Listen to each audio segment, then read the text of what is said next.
नमस्कार। आप सुन रहे हैं प्रेमचंद की लिखी गबन का भाग 8।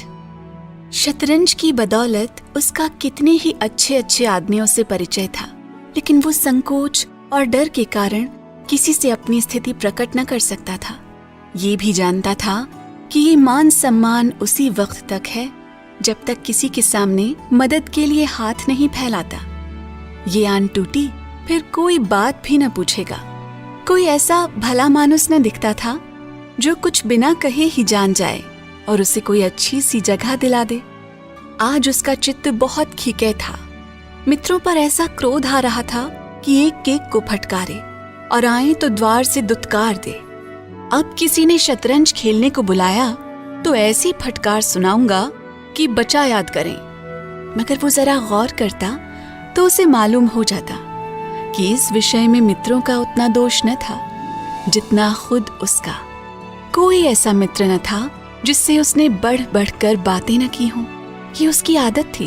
घर की असली दशा को वो सदैव बदनामी की तरह छिपाता रहा और ये उसी का फल था कि इतने मित्रों के होते हुए भी वो बेकार था। वो किसी से अपनी मनोव्यथा न कह सकता था और मनोव्यथा सांस की भांति अंदर घुट कर असह्य हो जाती है। घर में आकर मुंह लटकाए हुए बैठ गया। जागेश्वरी ने पानी लाकर रख दिया और पूछा, आज तुम दिन भर कहाँ रहे? लो हाथ मुंह धुला लो। रमा ने लोटा उठाया ही था कि जालपा ने आकर उग्र भाव से कहा, मुझे मेरे घर पहुंचा दो इसी वक्त। रमा ने लोटा रख दिया और उसकी ओर इस तरह ताकने लगा मानो उसकी बात समझ में न आई हो। जागेश्वरी बोली, भला इस तरह कहीं बहू बेटियां विदा होती हैं? कैसी बात कहती है बहू? जालपा बोली, मैं उन बहू बेटियों में से नहीं हूं। मेरा जिस वक्त जी चाहेगा जाऊंगी, जिस वक्त जी चाहेगा आऊंगी। मुझे किसी का डर नहीं है। जब यहाँ कोई मेरी बात नहीं पूछता तो मैं भी किसी को अपना नहीं समझती। सारे दिन अनाथों की तरह पड़ी रहती हूँ, कोई झांकता तक नहीं। मैं चिड़िया नहीं हूँ जिसका पिंजड़ा दान पानी रखकर बंद कर दिया जाए। मैं भी आदमी हूँ। अब इस घर में मैं क्षण भर न रुकूंगी। अगर कोई मुझे भेजने ना जाएगा तो अकेली चली जाऊंगी। राह में कोई भेड़िया नहीं बैठा है जो मुझे उठा ले जाएगा, और उठा भी ले जाए तो क्या गम, यहाँ कौन सा सुख भोग रही हूँ। रमा ने सावधान होकर कहा, आखिर कुछ मालूम भी तो हो, क्या बात हुई? जालपा बोली, बात कुछ नहीं हुई। अपना जी है, यहाँ नहीं रहना चाहती। रमानाथ बोला, भला इस तरह जाओगी तो तुम्हारे घर वाले क्या कहेंगे? कुछ ये भी तो सोचो। जालपा बोली, ये सब कुछ सोच चुकी हूँ और ज्यादा नहीं सोचना चाहती। मैं जाकर अपने कपड़े बांधती हूँ और इसी गाड़ी से जाऊंगी। ये कहकर जालपा ऊपर चली गई। रमा भी पीछे पीछे ये सोचता हुआ चला, इसे कैसे शांत करूं। जालपा अपने कमरे में जाकर बिस्तर लपेटने लगी कि रमा ने उसका हाथ पकड़ लिया और बोला, तुम्हें मेरी कसम, जो इस वक्त जाने का नाम लो। जालपा ने त्योरी चढ़ाकर कहा, तुम्हारी कसम की हमें कुछ परवाह नहीं है। उसने अपना हाथ छुड़ा लिया और फिर बिछावना लपेटने लगी। रमा खिसियाना सा होकर एक किनारे खड़ा हो गया। जालपा ने बिस्तर बंद से बिस्तर को बांधा और फिर अपने संदूक को साफ करने लगी, मगर अब उसमें वो पहले सी तत्परता न थी। बार बार संदूक बंद करती और खोलती। वर्षा बंद हो चुकी थी, केवल छत पर रुका हुआ पानी टपक रहा था। आखिर वो उसी बिस्तर के बंडल पर बैठ गई और बोली, तुमने मुझे कसम क्यों दिलाई? रमा के हृदय में आशा की गुदगुदी हुई। वो बोला, इसके सिवाय मेरे पास तुम्हें रोकने का और क्या उपाय था? जालपा ने कहा, क्या तुम चाहते हो कि मैं यहीं घुट घुट कर मर जाऊं? रमानाथ बोला, तुम ऐसे मनहूस शब्द क्यों मुंह से निकालती हो? मैं तो चलने को तैयार हूं। ना मानोगी तो पहुंचाना ही पड़ेगा। जाओ, मेरा ईश्वर मालिक है। अगर कम से कम बाबूजी और अम्मा से पूछ लो। बुझती हुई आग में तेल पड़ गया। जालपा तड़प कर बोली, वो मेरे कौन होते हैं जो उनसे पूछूं? रमानाथ बोला, कोई नहीं होते। जालपा ने कहा, कोई नहीं। अगर कोई होते तो मुझे यूं न छोड़ देते। रुपए रखते हुए कोई अपने प्रियजनों का कष्ट नहीं देख सकता। ये लोग क्या मेरे आंसू न पोंछ सकते थे? मैं दिन के दिन यहाँ पड़ी रहती हूँ, कोई झूठों भी पूछता है। मोहल्ले की स्त्रियां मिलने आती हैं, कैसे मिलूं? ये सूरत तो मुझसे नहीं दिखाई जाती। न कहीं आना न जाना, न किसी से बात न चीत। ऐसे कोई कितने दिन रह सकता है? मुझे इन लोगों से अब कोई आशा ही नहीं रही। आखिर 2 लड़के और भी तो हैं, उनके लिए भी तो कुछ जोड़ेंगे कि तुम ही को दे दें।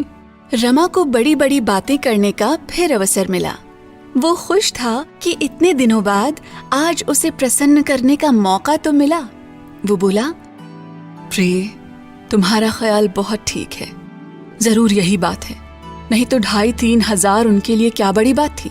50,000 बैंक में जमा है, दफ्तर तो केवल दिल बहलाने जाते हैं।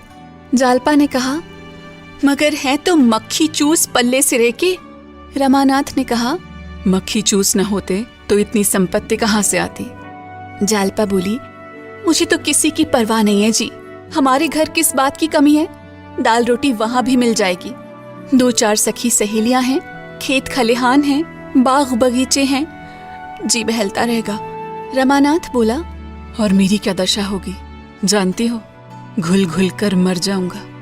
जब से चोरी हुई मेरे दिल पर जैसी गुजरती है वो दिल ही जानता है। अम्मा और बाबूजी से एक बार नहीं लाखों बार कहा, जोर देकर कहा कि 2-4 चीजें तो बनवा ही दीजिए, पर किसी के कान पर जूं तक न रेंगी। न जाने क्यों मुझसे आंखें उधर कर ली। जालपा ने कहा, जब तुम्हारी नौकरी कहीं लग जाए तो मुझे बुला लेना। रमानाथ ने बोला, तलाश कर रहा हूं, बहुत जल्द मिलने वाली है। हजारों बड़े बड़े आदमियों से मुलाकात है, नौकरी मिलते क्या देर लगती है। हाँ, जरा अच्छी जगह चाहता हूं। जालपा ने कहा, मैं इन लोगों का रुख समझती हूं, मैं भी यहां अब दावे के साथ रहूंगी। क्यों, किसी से नौकरी के लिए कहते नहीं हो? रमानाथ ने कहा, शर्म आती है किसी से कहते हुए। जालपा बोली, इसमें शर्म की कौन सी बात है? कहते शर्म आती हो तो खत लिख दो। रमा उछल पड़ा, कितना सरल उपाय था, और अभी तक वो सीधी सी बात उससे न सूझी थी। वो बोला, हाँ, ये तुमने बहुत अच्छी तरकीब बतलाई, कल जरूर लिखूंगा।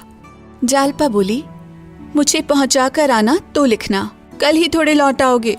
रमानाथ बोला, तो क्या तुम सचमुच जाओगी? तब मुझे नौकरी मिल चुकी और मैं खत लिख चुका। इस वियोग के दुख में बैठकर रोऊंगा कि नौकरी ढूंढूंगा? नहीं, इस वक्त जाने का विचार छोड़ो।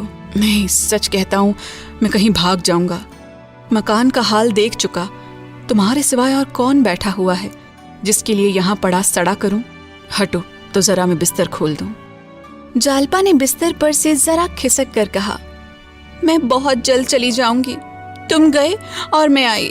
रमा ने बिस्तर खोलते हुए कहा, जी नहीं, माफ कीजिए, इस धोखे में नहीं आता। तुम्हें क्या, तुम तो सहेलियों के साथ विहार करोगी, मेरी खबर तक न लोगी और यहाँ मेरी जान पर बनावेगी। इस घर में फिर कैसे कदम रखा जाएगा? जालपा ने एहसान जताते हुए कहा, आपने मेरा बंधा बंधाया बिस्तर खोल दिया, नहीं तो आज कितने आनंद से घर पहुंच जाती। शहजादी सच कहती थी, मर्द बड़े टोन्हे होते हैं। मैंने आज पक्का इरादा कर लिया था कि चाहे ब्रह्मा भी उतर आए, पर मैं ना मानूंगी। पर तुमने 2 ही मिनट में मेरे सारे मंसूबे चौपट कर दिए। कल खत लिखना जरूर, बिना कुछ पैदा किए अब निर्वाह नहीं है।